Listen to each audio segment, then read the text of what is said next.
할렐루야. 오늘은 본문의 말씀을 가지고 너무 오래 얼굴을 숨기지 마옵소서라는 제목으로 말씀을 증거하겠습니다. 저번 시간에 우리는 우리에게서 얼굴을 감추시는 하나님에 대해서 말씀을 증거했습니다. 하나님이 우리에게서 얼굴을 숨기시는 이유는 두 가지가 있다고 말씀했습니다.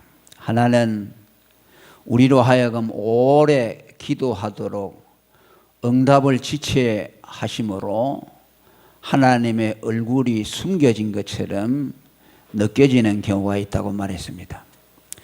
우리가 하나님 앞에 도움을 구할 때 하나님은 언제나 오래 기도하고 또 하나님께 간구하게 하므로 우리의 믿음의 인내를 배양시켜 주시고 하나님 앞에 더 오래 기도하기를 하나님이 원하신다는 것을 말씀드렸습니다. 또 하나는 하나님이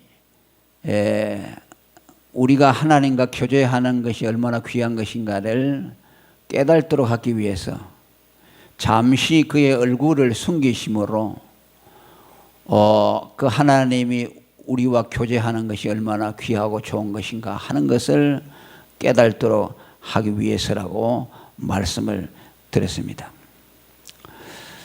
그래서 우리는 이런 주님의 일시적인 그 관계의 단절을 통해서 우리가 얼마나 하나님 앞에 복을 받은 사람이고 하나님과 화목한다는 것이 얼마나 행복한 것인가 하는 것을 우리에게 깨닫게 하십니다. 그러나 이것은 어디까지나 일시적인 단절입니다. 그래서 성경에 보면 하나님이 우리에게서 얼굴을 돌리시고 또 하나님이 우리를 내쳤다고 하시는 말씀들, 그런 것을 볼 때 하나님이 그 백성을 영원히 버린 것처럼 생각해서는 안 됩니다. 하나님의 영원한 지혜로서 일시적으로 하나님과 우리 사이의 관계가 단절되기보다는 그저 하나님이 자신을 우리에게서 감추셨다고 말하는 것이 정확합니다. 그래서 우리는 하나님이 일시적으로 우리에게서 얼굴을 감추실 때에도 우리 인내하면서 하나님의 사랑이 우리에게 계속하여 이어지고 있다는 것에 대해서 믿음을 가져야 합니다. 하나님이 내게 잘 경험되어지고 느껴지지 않고 내 영혼이 삭막함을 경험할지라도 그럼에도 불구하고 하나님은 나와 함께 하신다. 일시적으로 기도가 막히고 일시적으로 내 마음에서 평안이 사라지고 또 하나님이 나를 외면하는 것 같이 느껴지는 때라도 나만 그것을 느끼지 못하는 것이지 하나님은 여전히 나를 향해서 사랑하시고 내게 관심을 기울이고 있다는 것을 우리가 기억을 해야 합니다. 우리가 인간의 관계에서도 자식들이 애를 먹이고 부모의 속을 썩이면 그렇게 말하죠. 너는 이제 내 자식 아니다. 이제 호적을 파버리겠다. 이런 얘기를 하죠. 어떤 분들은 실제로 호적을 파버리는 사람들이 있어요.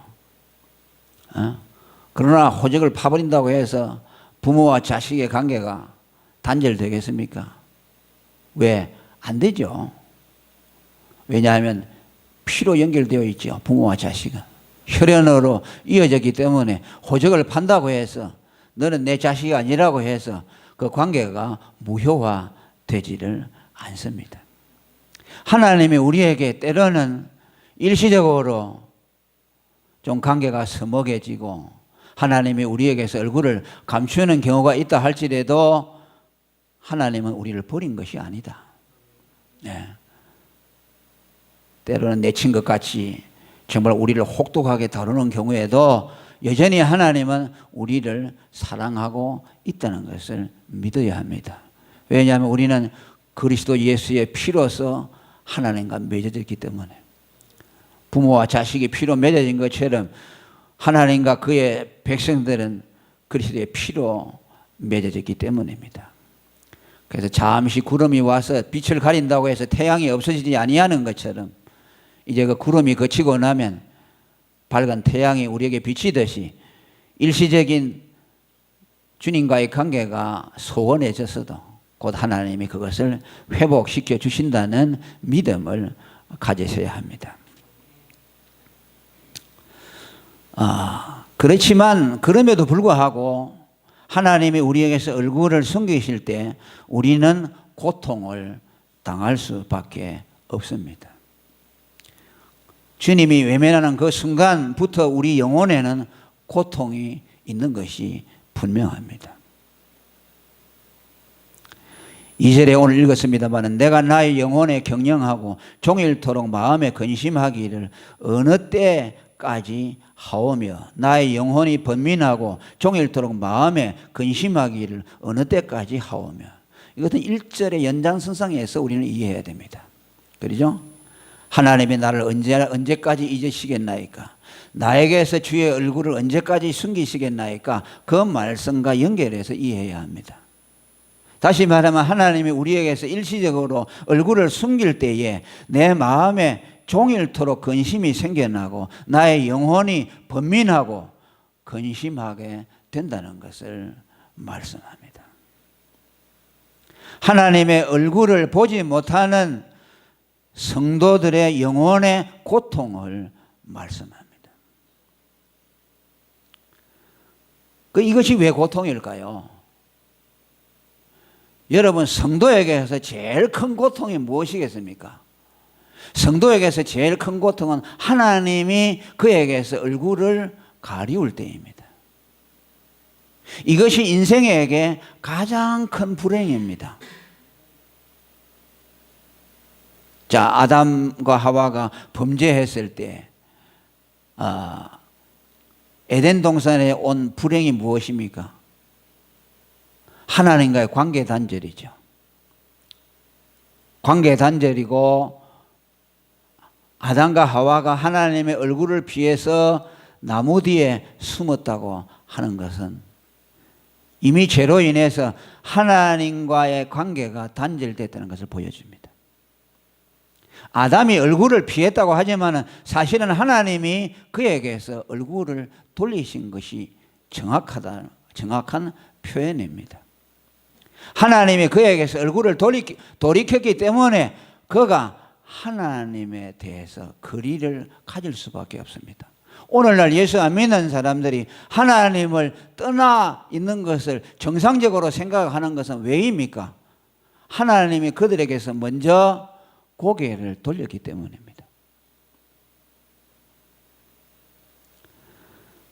그리고 인간에게 있어 가장 큰 행복은 뭐냐 하면, 하나님과 관계가 단절된 자리에서 하나님과 화목함으로 그 관계가 회복되는 것이 인간에게 가장 큰 행복입니다.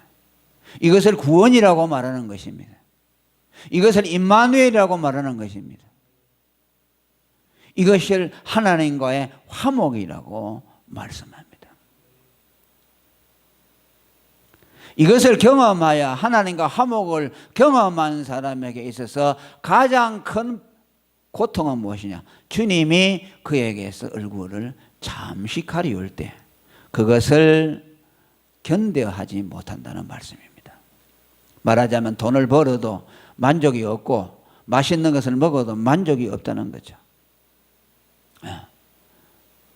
그는 더 이상 세상의 것으로 만족할 수 없는 존재로 바뀌어졌기 때문에 하나님의 얼굴을 보지 아니하고서는 어떤 경우에도 만족할 수 없게 되어버렸습니다. 그래서 주님이 얼굴을 가리우면 그의 영혼에는 큰 고통이 생겨나는 것입니다. 저번에도 말씀드렸습니다마는 예수님이 십자가에서 엘리 엘리 라마 사박단이라고 외쳤던 것은 하나님이여 하나님이여 왜 나를 버리시나이까 한 것은 그분이 하나님에게서 버림을 당하심으로 말미암아 우리와 하나님과 원수됐던 관계가 회복되는 것을 말씀합니다. 예수님이 영혼의 버림을 당하지 아니하고서는 우리가 하나님과 관계 회복이 될 수 없어요. 그분이 하나님에게서 영원히 떨어지는 일시적인 것이지만 영원한 단절을 순간적으로 경험함으로 그가 화목제물이 되셔서 우리를 하나님과 연결시켜 주셨습니다. 예수님이 하나님으로부터 버림을 당하지 아니했다면 우리는 하나님과 화목할 수 없습니다. 예수님이 하나님이여 하나님이여 왜 나를 버리시나이까라는 그 말씀에는 왜 하나님 나를 이 고통에서 건져주지 아니하시나이까라는 의미도 없는 것은 아니지만 더 큰 의미는 뭐냐? 그는 그 순간에 하나님으로부터 버림을 당했습니다. 하나님이 그 아들에게서 얼굴을 완전히 돌려버렸습니다. 그것을 예수님은 영적으로 큰 고통으로 느끼셨습니다. 그래서 크게 소리를 질렀습니다. 그리고 마지막에 내 영혼을 아버지께 부탁하나이다. 그는 하나님께 버림을 당하는 것을 통해서 우리를 주님과 화목하도록 만들어 주었습니다. 이것이 예수님이 이 세상에 오셔서 하셨던 일이고 인간에게 저주와 심판과 불행에 있던 인간을 회복시켜서 회복 이상으로 이제 하나님의 자녀의 자리로 우리를 올려주시고 성령이 우리에게 오셔서 거주하시는 놀라운 관계를 이루는 근거가 되었습니다. 이것을 통해서 우리에게 새 삶이 열려지고 영원한 영생이 우리에게 오게 되었고 하나님의 자녀의 반열에 우리가 세워지게 되었습니다. 그래서 예수 믿는 사람에게 있어서 제일 큰 행복은 뭐냐? 하나님의 얼굴을 구하고 그 얼굴을 누리는 것입니다. 할렐루야. 그래서 시편에도 말씀하신 것처럼 우리 예수 믿는 사람들을 하나님의 얼굴을 구하는 자라고 그렇게 말씀합니다. 로마서 5장 1절에도 우리가 믿음으로 의롭다 하심을 얻었은즉 우리 주 예수 그리스도로 말미암아 하나님으로 더불어 화평을 누리자. 화평을 누린다는 말은 화평을 즐긴다는 뜻입니다. 아멘. 우리의 즐거움이 하나님과 화목에 있다는 것을 말씀합니다. 시편 17편 15절에도 나는 어려운 중에 주의 얼굴을 보리니 깰 때에 주의 형상으로 만족하리이다. 예수 믿는 사람은 금생에서도 하나님의 얼굴로 만족하는 자이고 이제 죽은 이후에 우리가 눈을 뜨게 될 때도 주님의 형상으로 만족함을 누리게 된다는 말씀입니다. 그렇기 때문에 주님이 우리에게서 얼굴을 가리우면은 우리에게는 그늘이 지게 되고 우리에게는 기쁨이 사라지게 되고 만족도 사라지기 때문에 다윗은 하나님을 향해서 너무 오래 주의 얼굴을 내게서 감추지 말라고 호소하고 있는 겁니다. 그 다음에 두 번째, 너무 얼굴을 오래 숨기지 말라고 하는 이유는 주님이 얼굴을 숨길 때 그 영혼이 낙심함으로 원수가 자긍하는 것을 보기 싫기 때문입니다. 내 원수가 나를 쳐서 자긍하기를 어느 때까지 하리이까라고 말씀합니다. 하나님이 내게서 얼굴을 돌이킴으로 내가 낭망하게 되고 내 영혼이 어두움에 처하게 될 때에 누가 가장 기뻐하느냐? 내 원수가 기뻐하고 자긍한다는 뜻입니다. 자긍한다는 말은 내가 이겼다, 쾌재를 부른다는 뜻입니다. 우리가 하나님의 얼굴을 보지 못하여 어둠이 우리 속에 깃들고 우리의 영혼이 낭망할 때에 마귀는 그것을 가장 기뻐한다는 것입니다. 그것을 다윗은 싫어한다는 거예요. 마귀가 좋아하는 일을 왜 해야 되겠습니까? 마귀가 쾌재를 부르는 일을 왜 하도록 하나님이 허락하셔야 됩니까? 그런 일은 없어야 된다는 탄원을 주님께 하고 있는 겁니다.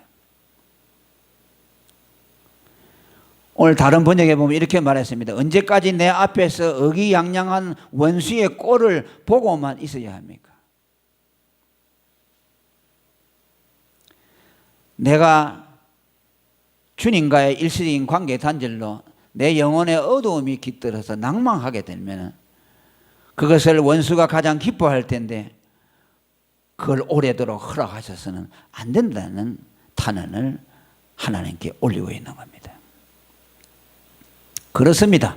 우리가 주님의 얼굴을 보지 못하고 우리 영혼에 어두움이 깃들고 낭망하게 되면은 그때부터 마귀가 일시적이나마 우리들 가운데서 역사하기 시작합니다. 우리가 왜 믿음을 지켜야 하고 낭망하지 말아야 되느냐 하면 낭망하고 믿음이 약해지면은 어두움이 나를 틈타게 되면은 그때는 마귀가 그 사이에서 역사하기 때문입니다. 그래서 말씀했죠. 염려를 다 주께 맡겨라. 염려하지 마라. 마귀가 우는 사자처럼 산길차를 찾아 두드린다. 염려한다는 건 어두움 아닙니까? 염려할 때 어두움이 들어온다고 말이에요. 그러면 그 어두움을 누가 틈타느냐? 마귀가 틈탄다고 말이에요.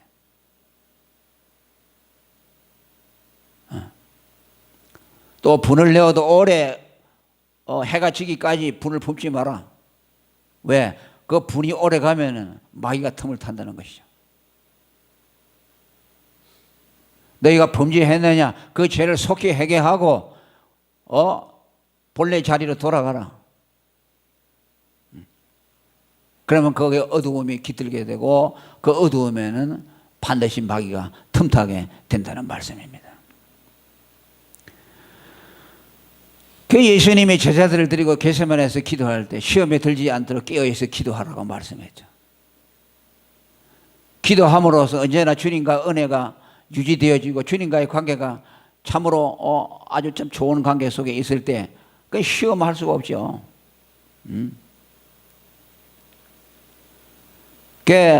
베드로가 기도해야 될 시간에 기도하지 아니하니까 나중에 예수님을 3번이나 부인하지 않습니까? 그런데 예수님이 뭐라고 그랬어요? 그걸 다 아셨어요. 아시고 누가복음 22장 31절에 보면은 베드로야 내가 너를 위해서 네가 믿음에 떨어지지 않기를 기도했다 그랬잖아. 사탄이 너를 밀가부르듯이 시험하려고 청구했다 그랬어요. 그러니까 베드로가 예수님의 이름을 3번 부인해서 일시적으로 시험에 빠졌지만은 그가 영원히 그 시험을 통해서 떨어진 것이 아니라 다시 회복할 수 있도록 하게 된 것은 예수님이 그를 위해서 기도했어요. 그러니까 기도하지 아니하고 우리 마음에 어둠이 들어오면 낭망이 들어오고 염려가 들어오고 두려움이 들어오면 그게 반드시 마귀가 일시적으로 역사해서 우리로 하여금 믿음이 떨어지게 하고 마귀가 거기 틈을 타서 역사한다고 말이에요. 마귀라는 놈이 여러분 우리에게서 기대하는 것이 뭐입니까? 마귀라는 놈은 제일 우리에게서 뭘 뺏어가려고 하느냐면요 믿음을 뺏어가려고 하는 거야. 다른 거 아니에요. 여러분 마귀가 여러분에게 고통을 주어가지고 고통스럽게 만드는데 목적이 있겠습니까? 여러분들이 재물을 뺏어가지고 여러분들이 가난하게 살도록 하는 것이 거의 마귀가 하는 일이에요. 에? 부자로 사는 것이 배가 아파가지고 마귀가 저놈 저 재물 다 뺏어가야 되겠다. 그래서 뺏어가서 그게 목적입니까? 아닙니다. 마귀는 그런 데 관심이 없습니다. 마귀가 관심 있는 것은 영혼이에요. 영혼. 사람의 영혼이에요. 그게 영혼인데 그 사람의 영혼에서 제일 중요한 건 믿음이죠. 믿음이에요. 그 욥이 하나님을 잘 경외했습니다. 그러니까 욥이 뭐가 사탄이 와서 그 참소하죠. 욥이 왜 하나님을 잘 경외합니까? 그가 하나님이 복을 많이 줬기 때문에 경외하는 것이죠. 만일 하나님이 그에게 있는 복을 다 거두어 가버리면 반드시 하나님을 욕하고 저주하고 하나님은 떠날 것입니다 라고 말했어요. 그러니까 지금 마귀가 욥에게서 뭘 가지면 그가 부자가 된 거 그거 질투한 거 아니에요. 그가 하나님을 경외하는 믿음을 질투하고 있는 거예요. 그래서 만일 하나님이 그에게서 재물과 건강을 다 뺏어가 버리면 저는 반드시 주님에 대해서 욕할 것입니다. 그 욥기 1장 11절에 나오잖아요. 이제 주의 손을 펴서 그의 모든 소유물을 치소서. 그리하면 정령 대면하여 주를 욕하리이다. 그러나 하나님을 표현을 해주죠. 아니다. 그가 복을 받아서 나를 경외하는 것이 아니다. 그러면서 사단으로 하여금 시험하도록 일시적으로 하나님은 허락을 하죠. 그게 어땠습니까? 욥은 모든 걸 다 잃어버렸지만은 그는 자기의 믿음을 지켰지요. 부인은 뭐라 그랬어요? 저주하고 죽으라 그랬죠. 당신 하나님 믿어봐야 무슨 소용이 있느냐? 그 남편을 갖다가 그 고통 속에 있는 남편을 도와주지는 못할 망정. 당신이 하나님 믿어봐야 무슨 소용이 있냐? 그런 하나님 왜 믿느냐? 라고 당신이 죽어버리라. 하나님 저주하고 죽어버리라고 했지만은 욥은 끝까지 믿음을 지켰어요. 그러니까 사단이 패배한 거죠. 그러니까 우리가 그걸 알아야 됩니다. 영적인 전투와 이 세상의 모든 것이 어디다가 기준을 두고 있냐? 믿음이에요. 믿음. 그 많은 사람들이 사탄이 내 건강을 뺏어가고 사탄이 재산을 뺏어가고 맨날 관심이 거기에 있어요. 사탄은 거기에 관심 없어요.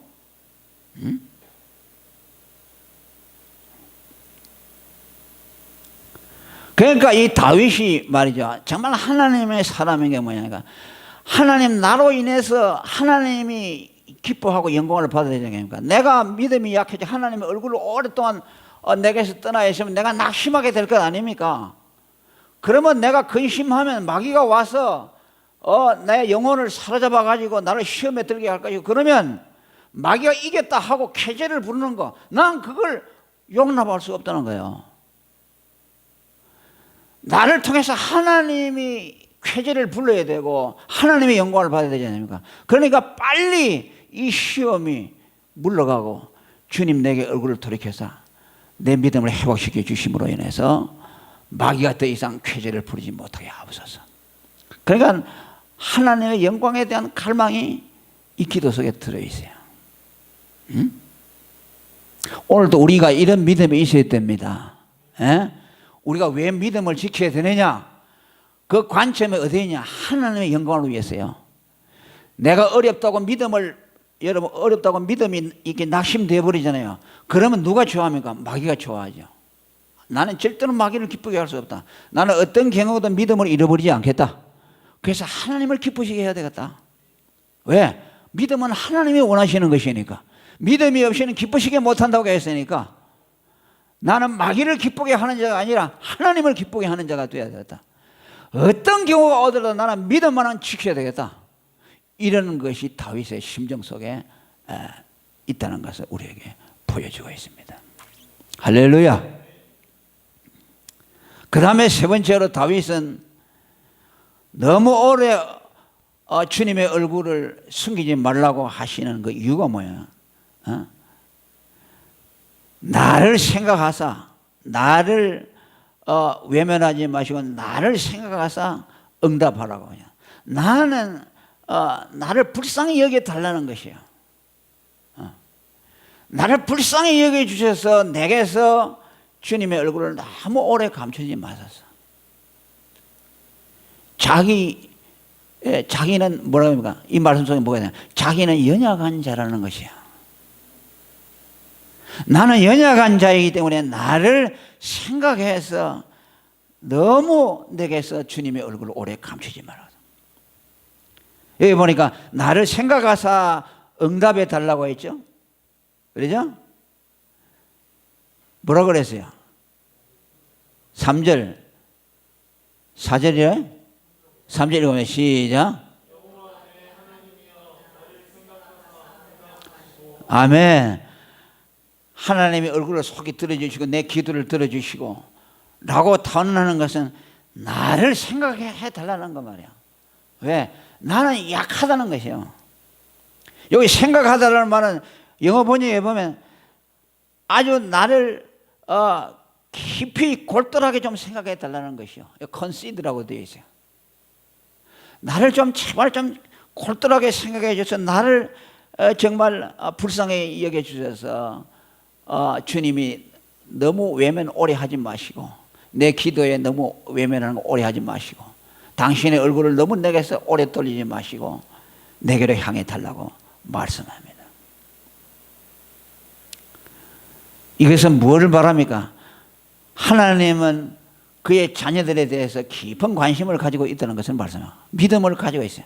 하나님은 우리에 대해서 관심을 깊이 가지고 있는 분이기 때문에 그 말씀에 의지해서 기도하고 있는 거예요. 하나님이 우리에게 관심이 없다면 이런 기도를 할 수 있겠습니까? 나를 생각해서 나를 골똘하게 생각해서 나를 정말 좀 아주 차분하게 생각해서 내 기도를 들어달라는 말씀입니다. 자기의 연약함에 대한 인정과 자기의 연약함에 대해서 궁휼히 여겨달라는 그 마음이 담겨 있어요. 하나님은 우리를 불쌍히 여깁니다. 언제나 이걸 생각해야 돼요. 제가 몇 번 설교했습니다. 우리가 하나님 앞에 기도할 때 그의 자비를 구할 때 무엇에 호소해야 되냐? 우리를 불쌍히 여겨달라는 것 외에는 의지할 것이 없어요. 내가 하나님 앞에 뭐 행한 것 가지고 와서 내가 이렇게 행했으니까 하나님 해주세요. 물론 언약이라는 측면에서는 우리가 그렇게 할 수 있어요. 내가 주님 말씀대로 순종했으니 주님은 이렇게 해주셔야 됩니다. 이게 언약이죠. 근데 구원이라는 안 그렇죠. 구원이라는 것은 하나님의 은혜로 됐는데 그건 하나님의 은혜라는 것은 하나님과 우리의 관계에서 가장 기본적인 것이요. 우리를 구원하시는 것도 또 우리가 어려움에 처했을 때 하나님이 도와주시는 것도 무엇에 근거하느냐? 우리에 대한 하나님의 긍휼입니다. 그러니까 우리는 하나님의 긍휼을 자극해야 됩니다. 그래서 저번에 또 말씀드렸습니다만 하나님 앞에 기도할 때에 하나님으로 하여금 생각나게 하는 사람, 하나님이 우리에게 했던 약속을 일깨워 드리는 것. 아브라함의 하나님, 이삭의 하나님, 야곱의 하나님이라고 왜 우리 구약의 열조들이 기도할 때마다 그렇게 했습니까? 우리 열조에게 하셨던 그 자비의 언약을 하나님 잊어버리지 않으셨죠. 상기시켜 드리는 것이죠. 분명히 아브라함에게 아브라함의 믿음을 보시고 그 후손에게 복을 주신다고 하지 않았습니까? 그러나 나는 너무 지금 어렵습니다. 하나님이 그 약속을 다시 상기시켜 주시고 아브라함의 후손인 내게 자비를 베풀어 주시옵소서. 그것이 아브라함의 하나님, 이삭의 하나님, 야곱의 하나님이요. 하나님의 언약을 생각하는. 그러니까 우리는 어디가 하나님의 동정심을 유발해야 됩니다. 하나님은 긍휼이 많으신 하나님이 아니십니까? 인간을 생각해 주시는 분입니다. 인간이 멸망당하는 것을 보실 수 없을 정도로 하나님은 사랑이 많으신 분이기에 우리에게 아들을 보내서 희생시켜서 구원해 주지 아니했습니까? 내가 지금 이렇게 어려움에 처해 있는가 하나님 굽어 살펴주시고 나의 연약함을 보시고 통촉하시고 나를 이 어려움에서 건져 주시옵소서. 주님의 마음을 일깨워 드리는 것이요. 그렇게 할 때에 우리는 하나님의 말씀이 내 머릿속에 떠오르면서 하나님 이런 하나님이니까 내가 기도할 때 하나님이 반드시 이 기도는 들어주셔야 되겠다는 믿음이 내 속에서 생겨나는 것이요. 하나님만을 상기시키는 것이 아니라 내 안에 믿음을 불붙이는 것이요. 하나님 앞에 구할 수 있는 담력을 우리가 갖게 한다는 거예요. 나를 생각해서 하나님은 우리들의 연약함을 아시는 분이기 때문에 사람이 무엇이간데 죄를 생각하시며 인자가 무엇이간데 죄를 공고하시나이까. 하나님은 말씀하지 않습니까? 사람에게 대해서 생각하신다고 하지 않았어요. 인자를 권고해 준다고 하지 않았어요. 그래서 영화와 종기로 관을 씌웠었습니다. 우리를 아들의 구속의 영광을 입혀주었습니다. 지금 나는 여전히, 지금도 나는 연약한 자연이 나를 생각하사 주님 너무 오래 지체하지 마시옵소서. 그렇게 지금 호소하는 겁니다. 시편 103편 14절에 저가 우리의 체질을 아시며 우리가 진토임을 기억하시미로다. 아멘. 하나님 우리의 약함을 아신다고 말해요. 하나님 너무 오래 가지 마시고, 하나님 내가 진토이고 손대면 그저 부스러기 자라는 연약한 진토는 하나님은 아시지 않습니까? 그러니 주님 너무 오래 이것이 이어지지 않도록 주님 도와주시고 이 위기에서 벗어나도록 해 주시옵소서 라고 하나님 앞에 기도합니다. 고린도전서 10장 13절에도 하나님은 우리의 체질을 아시기 때문에 우리가 감당할 시험 밖에는 당한 것이 없다고 말합니다. 할렐루야. 사람마다 시험 받는 게 다 달라요. 어떤 사람은 아주 정말 혹독한 시련을 주지만 어떤 사람은 조그마한 거 줍니다. 우리가 그걸 가지고 단순 비교하면 안 돼요. 그 사람은 그 시험을 감당할 수 있기 때문에 그 시험을 허락하는 거예요. 아멘. 그것뿐이지 왜 여러분들에게 큰 시험을 안 주는지 알아요? 여러분은 그 큰 시험을 주면 감당할 수 없기 때문에 안 주시는 것이요. 그렇구나. 여러분들에게 총을 들어대고 예수 믿으면 안 믿는다 하면 살려준다고 하고 왜 우리에게는 그런 것을 경험하지 않느냐? 그걸 감당하지 못할 사람한테는 아예 주질 않아요. 그러니까 우리에게는 그런 험한 꼴을 보이지 않도록 하나님이 막아주시는 거죠. 그래서 하나님이 의인을 미리 데려간다. 왜? 화액이 오기 전에 미리 데려간다고 그랬어요. 왜? 그 사람에게 그 시험이 오면 감당할 수가 없기 때문에. 어떤 사람에게 조그마한 시험을 준다. 그 조그마한 시험도 감당 못해가지고 허덕허덕 하는 사람도 있잖아요. 왜? 하나님은 우리 각 사람의 체질을 아셔요. 그리고 또 감당치 못할 시험 당하면 허락하지 아니하시고 시험 당할 즈음에 피할 길을 내사 너희로 능히 감당케 하신다고 말씀합니다. 우리를 생각해 달라는 거예요. 누가복음 18장 38절에 남에서 소경자들이 다윗의 자손 예수여 나를 불쌍히 여기소서. 이것이 오늘 다윗의 기도와 같습니다. 나를 생각해서 응답해 주시옵소서. 나를 생각해서 나를 불쌍히 여겨주소서. 우리는 그래서 이걸 계속 해야 돼요. 그래서 그 동방정교회에서 기도가 뭐냐? 하나님의 아들 예수여 죄인을 불쌍해서. 그게 맨날 이제 천주교 교인들이 묵지 들고 다니면서 하죠. 수백 번 하죠. 하나님의 아들 예수여 나를 궁인히 위해서. 이 주문처럼 되어버렸는데 사실은 그 방법이 잘못돼 그렇지. 그게 우리가 하나님 앞에 드릴 기도입니다. 우리는 불쌍하고 연약하오니 하나님 불쌍히 여겨주시고 아들의 자비로 아들의 공로로서 우리에게 자비를 입혀 주시옵소서. 자, 우리가 다시 한번 합니다. 하나님이시여 아들의 공로로서 우리에게 자비를 입혀 주시옵소서. 우리는 연약하오니 우리는 진토와 같사오니 우리를 불쌍히 여겨 주시옵소서. 그렇게 우리는 기도해야 합니다. 나를 생각하사 주님 응답해 주시옵소서. 끝까지 인내하시면서 그렇게 우리가 기도하고 하나님의 자비를 구하면 여러분들에게 반드시 하나님의 좋은 길을 열어주실 것이고 또 좋은 날을 보게 하실 줄로 믿습니다. 통성으로 기도하겠습니다. 하나님 아버지 감사합니다. 성령으로 오늘도 우리에게 말씀해 주시고 기로하신 그러한 말씀을 우리에게 권면하시고